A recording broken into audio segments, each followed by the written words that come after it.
prends ma vie, quelle qu'elle est. Et le Seigneur, par sa grâce, il l'a pris. Il l'a pris notre vie lorsque nous étions peut-être dans toutes sortes de situations difficiles.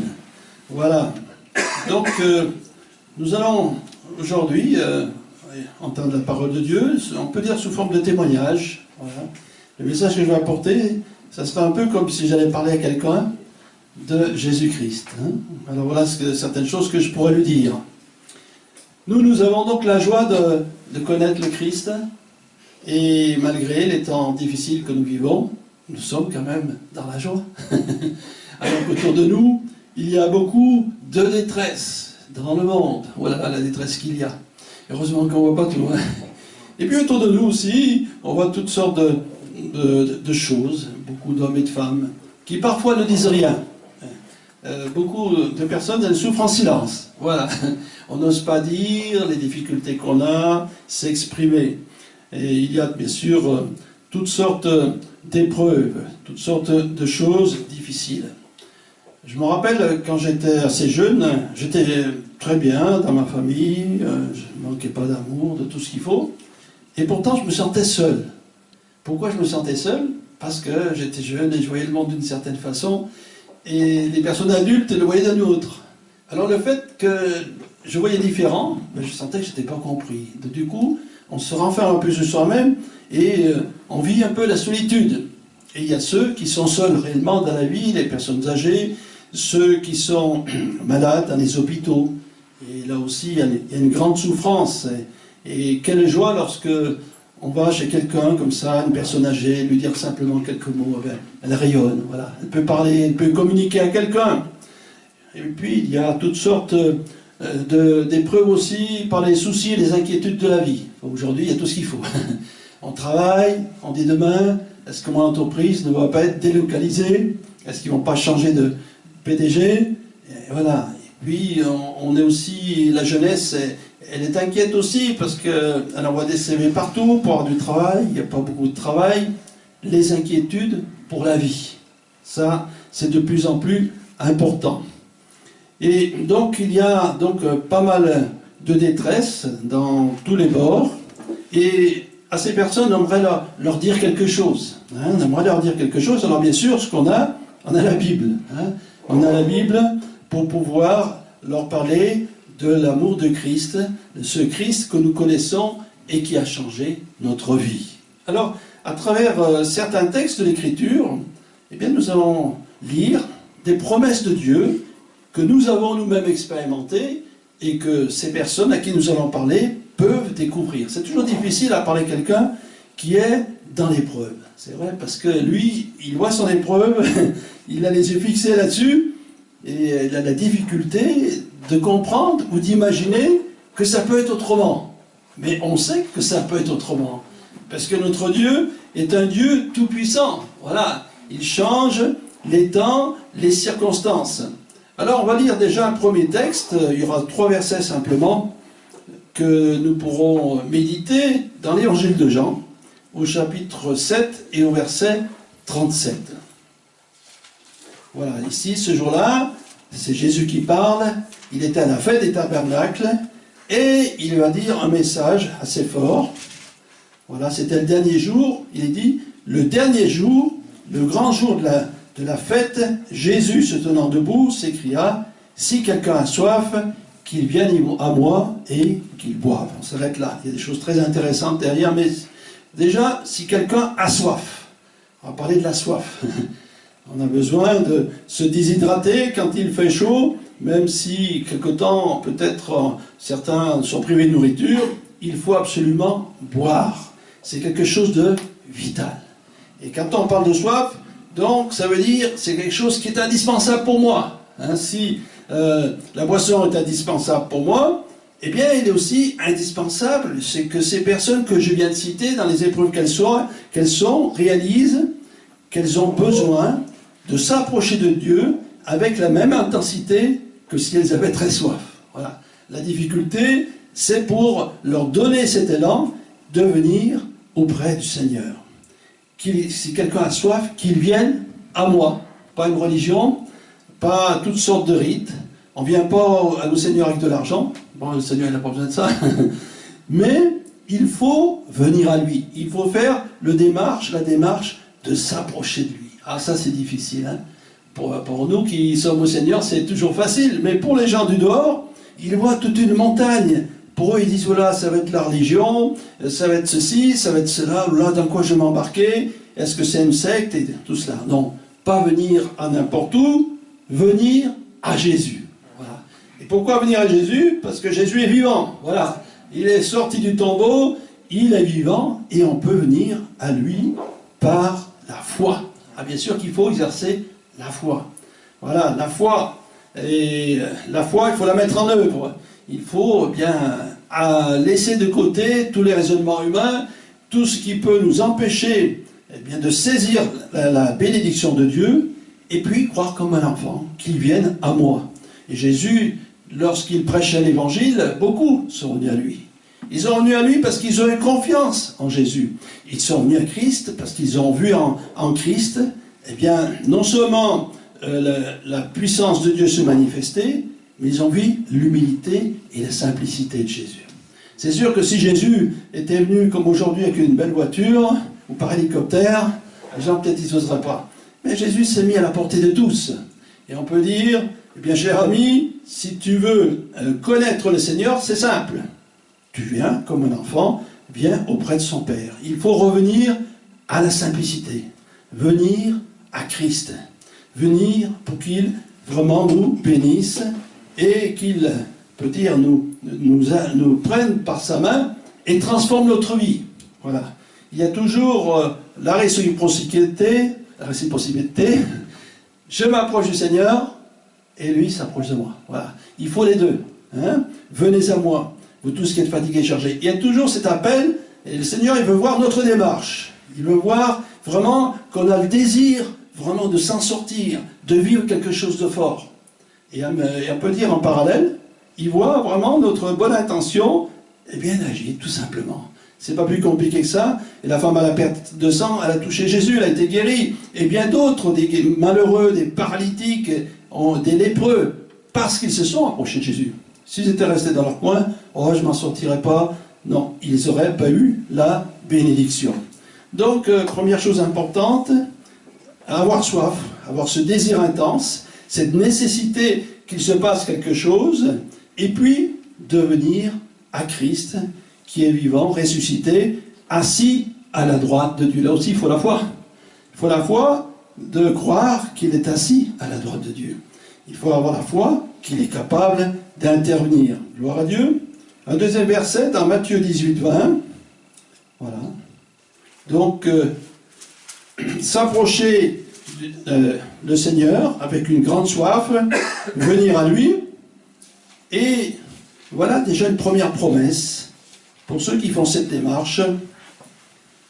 Matthieu 18, 20, car là où 2 ou 3 sont assemblés à mon nom, je suis au milieu d'eux. Voilà quelque chose qui est nouveau. Hein? 2 ou 3 qui se rassemblent dans le nom de Jésus. Jésus est présent par son esprit. C'est un mystère. Comment expliquer cela? Hein? C'est pas palpable, mais c'est une réalité. Et dans la mesure où, eh bien, je viens dans cette disposition de cœur, mon cœur lui-même va ressentir sa présence. Et ça va se manifester par l'amour de Dieu, la grâce de Dieu, quelque chose de surnaturel, quelque chose qui va m'apaiser, qui va me consoler, qui va me fortifier. Formidable. Il ne faut pas être nombreux, 2 ou 3. Et évidemment que, bien sûr, si je tout seul moi-même, eh bien, j'invoque le Seigneur, tout seul moi-même, je m'approche de lui, je serai béni. C'est formidable. Il y a là une grande leçon, une grande bénédiction, une promesse que nous pouvons nous attacher. Et si c'était quelqu'un qui était là, qui ne connaissait pas le Seigneur, je lui dis, ben tu vois, on est 2 ou 3, ça suffit, tu veux connaître le Seigneur, eh bien maintenant, on va fermer les yeux et on va prier. Car le Seigneur est là, et on a ainsi la possibilité de prier, de l'adorer bien sûr, de le prier. Et vraiment notre cœur s'élève dans sa présence. Notre cœur eh bien, est heureux. Et ainsi dans sa présence, je vais vraiment vivre quelque chose de nouveau. Je vais vivre quelque chose de nouveau parce que je vais ressentir l'amour de Christ. Oh, que c'est beau cet amour, cette consolation, cette douceur du Seigneur. Oh, le Seigneur, il ne vient pas brusquer les choses. Le Seigneur, il vient calmement, simplement, mais lorsqu'il est là, il y a, on peut dire, son amour qui pénètre nos cœurs. Ce n'est pas un amour superficiel, c'est un amour fort, un amour qui, on peut dire, réveille notre conscience, qui ranime notre foi, qui renouvelle nos forces. Voilà.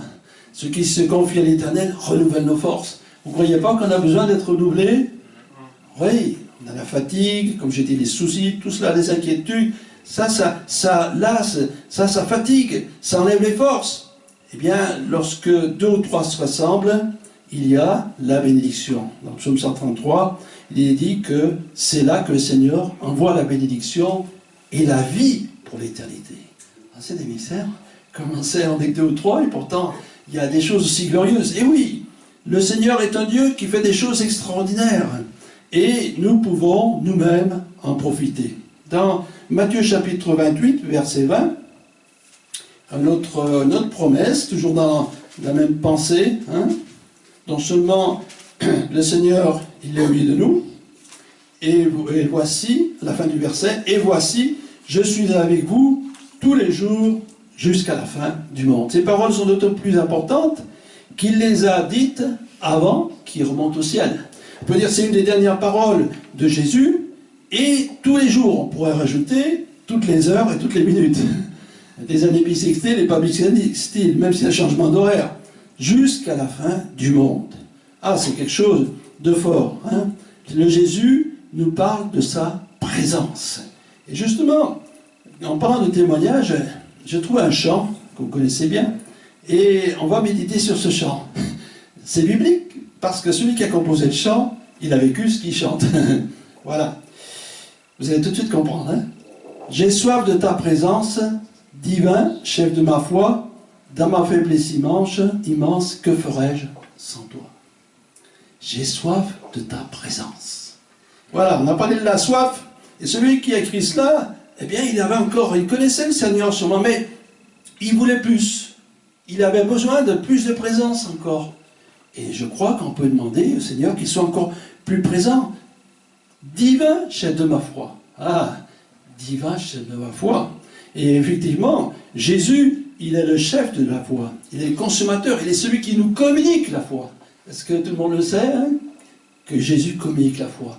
Alors si tu n'as pas beaucoup de foi, t'en fais pas, Jésus va t'en communiquer davantage. Jésus augmente ma foi. Dans ma faiblesse immense, que ferais-je sans toi?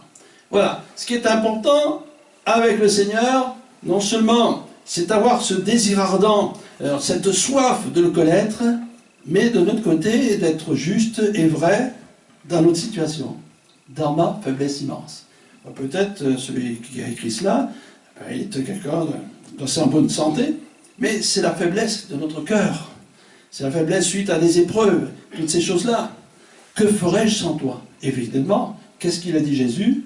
Sans moi, vous ne pouvez rien faire. Et nous sommes dans la faiblesse. Oh, bien sûr, autour de nous, on peut paraître. Vous savez, le monde d'aujourd'hui, c'est tout à l'œil. C'est tout ce qu'on voit. C'est tous les magazines, les photos, la télévision. Alors tout ça, on montre des images. Mais la réalité, c'est pas ça. La réalité, c'est qu'on a besoin de Jésus. On ne peut rien faire dans notre vie qui soit vraiment quelque chose qui soit durable, quelque chose qui va nous rapprocher de Dieu sans Jésus. Que ferais-je sans toi? On a besoin du Christ. Et même si les gens tournent en dérision le Christ, nous qui le connaissons, nous pouvons dire, on ne peut rien faire sans lui. Est-ce que j'ai un projet? Il vaut mieux que je le confie à Jésus. Parce que si je ne le confie pas, et je ne fais pas le projet que Dieu a pour ma vie, peut-être qu'il va y avoir un échec. Voilà. Parce que là aussi, dans les épreuves, il y a les échecs. On a voulu monter peut-être une entreprise, on a voulu faire quelque chose, ça a marché quelque temps, et puis ça n'a demandé rien à personne, et puis il y a un échec, il y a 2 échecs, et puis après on est complètement découragé. Et bien même si c'est arrivé, avec Jésus, on peut repartir dans la vie. On a peut-être pris une mauvaise direction, mais le Seigneur ne nous en tient pas compte, on peut repartir dans la bonne direction. Il ne faut jamais se décourager, le Seigneur est capable de changer l'état des circonstances. Chaque jour, à chaque heure, où j'ai besoin de toi, viens Jésus et demeure auprès de moi. Viens Jésus et demeure auprès de moi. C'est une belle prière, hein? Jésus, viens demeure auprès de moi. Je pense que vous avez cité ce témoignage de ce prisonnier dans cette prison lointaine, dans un pays, là. Toute petite cellule, et puis là, il était en prison à cause de sa foi, et il était tellement rayonnant. Il avait tellement, on peut dire, la présence du Seigneur en lui, que ceux qui étaient autour de lui, ils étaient touchés par l'amour de Dieu. Alors ils ont dit, on ne peut pas laisser dans cette petite cellule. On lui a proposé une plus grande cellule. Réponse, ah non, j'y veux pas. Il y a une telle présence du Seigneur que je ne vais pas changer de place. Tellement la présence du Seigneur est importante. Voilà. Viens Jésus et demeure. Seigneur, c'est vrai, reste avec nous. Nous avons lu la promesse, bien sûr, qui veut demeurer, le Seigneur, hein, tous les jours. Mais il aime bien aussi qu'on l'invoque. Et le fait d'être dans la présence de Dieu, c'est aussi d'avoir cette communion avec Dieu. C'est le fait de pouvoir le prier, l'adorer, d'être en relation. La présence du Seigneur nous permet vraiment une communication. Voilà. On communique avec le Seigneur notre joie, on communique nos problèmes, nos difficultés. Et le Seigneur, en retour, il parle à nos cœurs et il agit et le remplit de paix et de joie. Des ennemis dans l'ombre rôdent autour de moi, accablés par le nombre, que ferais-je sans toi? Des ennemis dans l'ombre. On en a des ennemis visibles et invisibles. Il y a tout. Je veux prendre la généralité. Les ennemis, oui, ça peut être des personnes qui nous en veulent, qui sont peut-être méchants, ça arrive. Mais nous aussi, on a des ennemis. La tentation, c'est un ennemi, vous ne pensez pas? Vous êtes là tranquillement, il y a des mauvaises pensées qui viennent. Des pensées contre quelqu'un, des pensées contre faire des choses que Dieu ne veut pas, des tentations de l'ennemi. Voilà, ça c'est un ennemi. Les tentations, notre vieille nature. Et puis, les ennemis, c'est aussi nos péchés. Nos péchés qui ont été faits, et des péchés peut-être qu'on commet encore. Ça, c'est des ennemis. On dit, je ne ferai plus, et puis ça recommence. Tout ça, c'est quelque chose qui n'est pas dans notre nature. Dieu ne nous a pas créés pour pécher. Mais malheureusement, on est séduit et on tombe dans le péché. Des ennemis, ils sont là. Et accablés par le nombre, que ferais-je sans toi? Alors nous savons que ces ennemis, Jésus les a vaincus à la croix. Amen. Tous ces ennemis, la tentation, eh bien Jésus l'a vaincu à la croix. Et si je suis tenté, au nom de Jésus, je repousse la tentation. Moi-même, je n'ai pas la force parfois de résister. Mais le Seigneur, parce qu'il est présent dans ma vie, je vais l'invoquer et il va me faire reculer dans la tentation. Les passions déréglées, les choses que Dieu condamne, eh bien je vais les apporter au Seigneur. Et je dis, Seigneur, tu vois, aide-moi, débarrasse-moi de ces choses. Et le péché, eh bien Jésus l'a pris à la croix du calvaire. Le péché que j'ai commis, je crois et je réalise qu'il a tout accompli à la croix. Il a versé son sang, il a été frappé, prisé de Dieu, humilié. Et non seulement il pardonne mes péchés, mais il me purifie de tout péché. Il ne laisse aucune trace du péché. Il n'y a que lui qui peut faire ça. Nous, on pardonne. On y arrive plus ou moins bien. Mais effacer complètement, on n'y arrive pas. Et lui, il efface même les traces, il ne s'en souvient plus. Quelle grâce! Voilà l'amour de Jésus en action. Pendant les jours d'orage, d'obscurité, d'effroi, quand faiblit mon courage, que ferais-je sans toi? Les jours d'orage, d'obscurité, d'effroi, ça fait penser aux choses terribles qui arrivent. Hein, ça arrive. On suppose qu'on est là dans un pays, un gros tremblement de terre. Les immeubles s'écroulent, il y a des cris, on se décombre. Ou alors on est à un endroit, il y a une inondation, une tornade. Ou alors on est dans un lieu où il y a une guerre. On entend des coups de fusil et tout ça. Et c'est terrible, cela. Des jours d'orage, d'obscurité, d'effroi, de danger. Quand faiblit mon courage, que ferais-je sans toi? Et bien à ces moments-là, la présence du Seigneur, elle va nous réconforter. Le Seigneur, il va aussi nous protéger. Il va nous protéger. Je connais un prédicateur qui était d'origine d'un pays où c'est assez... d'Afghanistan, là-bas, d'origine de ces pays-là. Et la femme de ce prédicateur, son père, il allait passer par un endroit Et le Seigneur lui dit, passe dans un autre chemin. Il est passé à un autre chemin, et dans ce chemin, il y a eu l'attentat. Donc le Seigneur, il nous protège, et il nous garde dans ces moments difficiles. Il nous garde dans la sérénité, il envoie ses anges. Voilà ce que fait la présence de Dieu. Elle agit.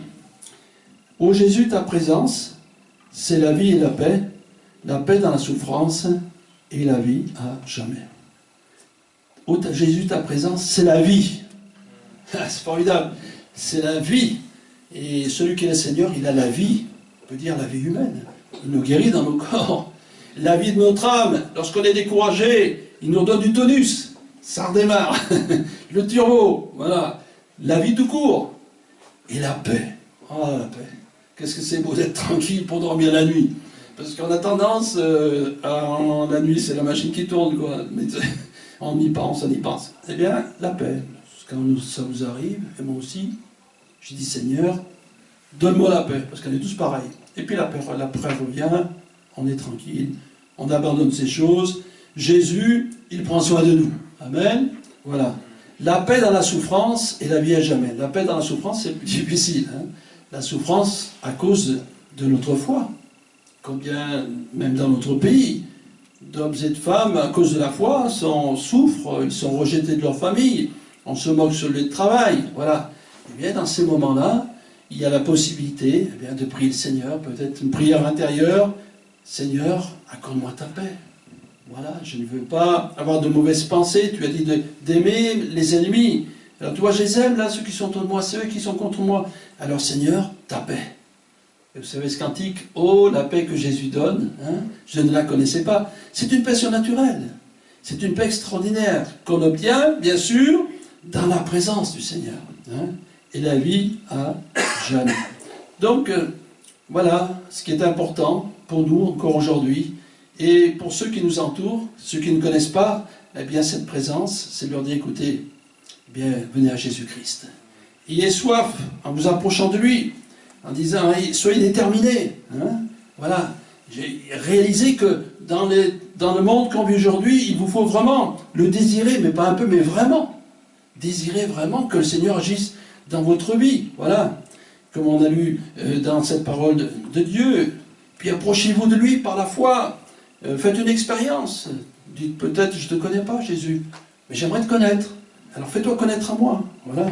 Nous avons vu aussi, bien sûr, qu'il est là où deux ou trois sont assemblés, il est au milieu de nous. Et il est aussi pour guérir, pour sauver, pour transformer les vies. Qu'il est là tous les jours jusqu'à la fin du monde. Alors, il y a la fin du monde. Et quand j'en ai le chant aussi qui disait « Et la vie à jamais », c'est la vie éternelle. La vie à jamais, c'est la vie après que nous quitterons cette terre. Est-ce que nos contemporains ont une espérance?